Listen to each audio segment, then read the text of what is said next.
नमस्कार। आज हम ऐसे योद्धा और भारत माता के वीर सपूत के बारे में जानेंगे जिन्होंने केवल एक बार ही जन्म लिया तथा एक ही भार्या से विवाह किया, परंतु अपने वचन का निर्वाह करते हुए वह वीर दो बार लड़ता हुआ वीर गति को प्राप्त हुआ।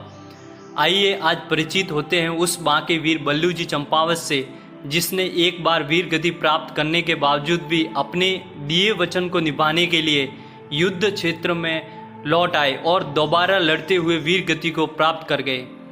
जब जोधपुर के महाराजा गज सिंह जी ने अपने ज्येष्ठ पुत्र अमर सिंह जी को जब राज्य अधिकार से वंचित कर देश निकाला दे दिया, तो बल्लू जी चंपावत और भाव सिंह जी कुंपावत दोनों सरदार अमर सिंह जी के साथ यह कहते हुए चल दिए कि यह आपका विपत्ति काल है और आपत्ति काल में हम सदैव आपकी सहायता करेंगे, यह हमारा वचन है।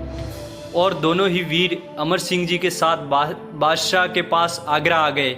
यहाँ आने पर बादशाह ने अमर सिंह जी को नागौर परगने का राज्य सौंप दिया। अमर सिंह जी को मेढ़े लड़ाने का बहुत शौक था, इसलिए नागौर में अच्छी किस्म की मेढ़े पाले गए और उन मेढ़ों की भेड़ियों से रक्षा हेतु सरदारों की नियुक्ति की जाने लगी। और एक दिन इसी कार्य हेतु बल्लू जी चंपावत की भी नियुक्ति की गई। इस पर बल्लू जी यह कहते हुए नागौर छोड़कर चल दिए कि मैं विपत्ति में अमर सिंह जी के लिए प्राण देने आया था, मेढ़े चराने नहीं। अब अमर सिंह जी के पास राज्य भी है, आपत्तिकाल भी नहीं, अतः अब मेरी यहाँ जरूरत नहीं है। और बल्लू जी चंपावत महाराणा के पास उदयपुर चले गए। वहाँ भी अन्य सरदारों ने उन्हें यह बोला कि महाराणा की आज्ञा है कि आप निहत्ते ही सिंह से लड़े। बल्लू जी चंपावत बहुत ही वीर थे और उन्होंने नियत्ते ही सिंह से लड़ाई की और सिंह को मार दिया। सिंह को मारने के बाद बल्लू जी यह कहकर वहाँ से भी चल दिए कि वीरता की परीक्षा दुश्मन से लड़ाकर होनी चाहिए थी, जानवर से लड़ाकर वीरता का अपमान नहीं किया जाना चाहिए था। और यह कहकर उन्होंने उदयपुर भी छोड़ दिया। किंतु महाराणा बल्लू जी की वीरता से अति प्रसन्न हुए और महाराणा ने मित्रता की सौगंध देकर मित्रता पक्की कर ली। इसके बाद जब सन 1644-45 के करीब अमर सिंह जी राठौड़ आगरा के किले में सलावत खां को मारने के बाद खुद धोखे से मारे गए, तब उनकी रानी हाड़ी ने सती होने के लिए अमर सिंह जी का शव आगरे के किले से लाने के लिए बल्लू जी चंपावत और भाव सिंह जी कुंपावत को बुलावा भेजा, क्योंकि विपत्ति में सहायता का वचन उन्हीं दोनों वीरों ने दिया था। बल्लू जी चंपावत ने जैसे ही वह दुखद समाचार सुना तो वो सन्न रह गए। अमर सिंह जी राठौड़ जैसे शूरवीर योद्धा के साथ मुगल बादशाही का ऐसा क्रूरतापूर्ण कृत्य सुनकर चंपावत जी का चेहरा तमतमा गया। उन्होंने आसन्न संकट का सामना करने और माँ भारती की अपेक्षाओं पर खरा उतरने का निश्चय किया। बल्लू जी चंपावत के हृदय में देशभक्ति और स्वामी भक्ति की सुनामी मचलने लगी। उनकी भुजाएं फड़कने लगी। उन्हें विश्वास नहीं हो रहा था कि ऐसी घटना और वह भी अमर सिंह जी राठौड़ के साथ हो सकती है। उन्होंने बिना समय खोए निर्णय लिया, तलवार उठाई और एक योद्धा की भांति माँ भारती के ऋण से उऋण होने का संकल्प लेकर चल दिए। अभी बल्लू जी एक पग ही रखा था कि बाहर से एक सेवक दौड़ा हुआ आया। उसने बल्लू जी चंपावत से कहा कि महोदय, मेवाड़ से महाराणा ने आपको स्मरण करते हुए एक घोड़ा भेंट स्वरूप आपकी सेवा में भेजा है। बल्लू जी चंपावत की आर्थिक स्थिति उस समय अच्छी नहीं थी। उन्होंने जब यह समाचार सुना कि मेवाड़ के महाराणा ने एक घोड़ा उनके लिए भेजा है, तो उन्हें हार्दिक प्रसन्नता हुई, क्योंकि जिस मनोरथ के लिए वे निकल रहे थे उसके लिए घोड़े की बहुत आवश्यकता थी। इसलिए बल्लू जी चंपावत को लगा कि महाराणा के द्वारा भेजे गए घोड़े की सूचना उसी समय मिलना जब इसकी आवश्यकता थी, निश्चय ही एक शुभ संयोग है। उन्होंने अपने लक्ष्य की साधना के लिए मेवाड़ी घोड़े का ही प्रयोग करने का निर्णय लिया।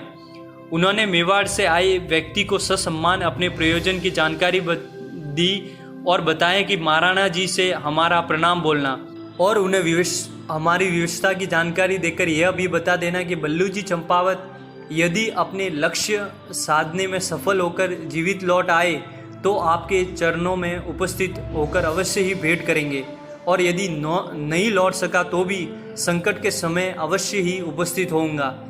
अब बल्लू जी चंपावत की दृष्टि केवल आगरा दुर्ग पर ही थी। उन्हें एक पल भी कहीं वर्त्य रुकना एक युग के समान लग रहा था। इसलिए बिना समय गंवाए वह आगरा की ओर चल दिए। उनके कई साथी उनके साथ थे। घोड़ों की टाप से जंगल एक का एकांत गूंजता था, मानो भारत के शेर दहाड़ते हुए शत्रु को संहार के लिए स्नग्ध होकर चढ़े चले जा रहे थे। शत्रु निश्चिंत था। उससे नहीं लग रहा था कि कोई माइका लाल अमर सिंह जी राठौड़ के शव को उठाकर ले जाने में सफल हो सकता है।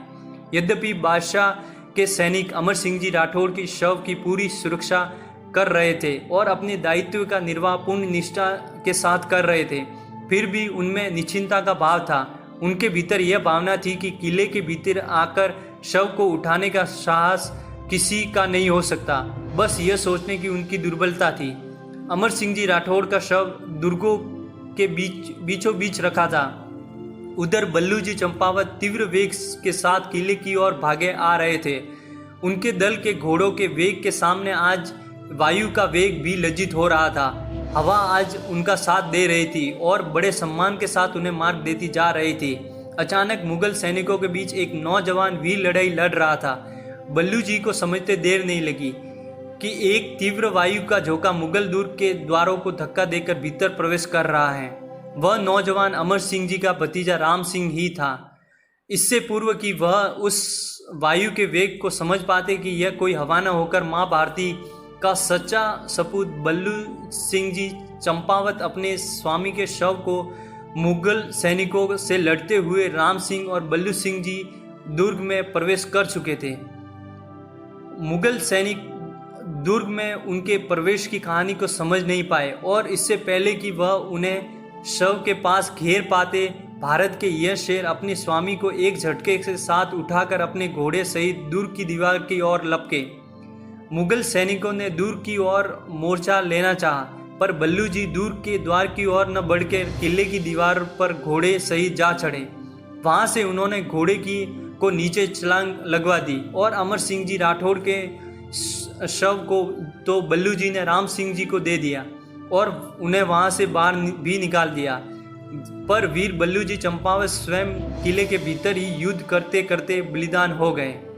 यहाँ पर बल्लू जी चंपावत के प्रथम बार वीर गति प्राप्त की थी।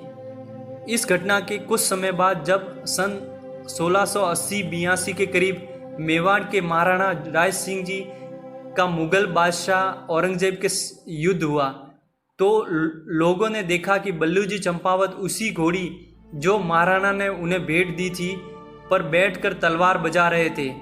1644-45 में आगरे में तलवार बजाते वीर गति को प्राप्त हुए बल्लू जी चंपावत को आज दूसरी बार देबारी की घाटी में तलवार बजाते हुए फिर वीर गति को प्राप्त करते हुए लोगों ने देखा। इतिहास की इस अद्भुत घटना को भले ही आज के भौतिकवादी न माने, पर मेवाड़ का इतिहास इस बात को भुला नहीं सकता है कि वह क्षत्रिय मृत्यु के उपरांत भी अपना वचन निभाने के लिए देबारी की घाटी में युद्ध लड़ने आया था। जय हो वीर बल्लू जी चंपावत की, जय भारत माता की।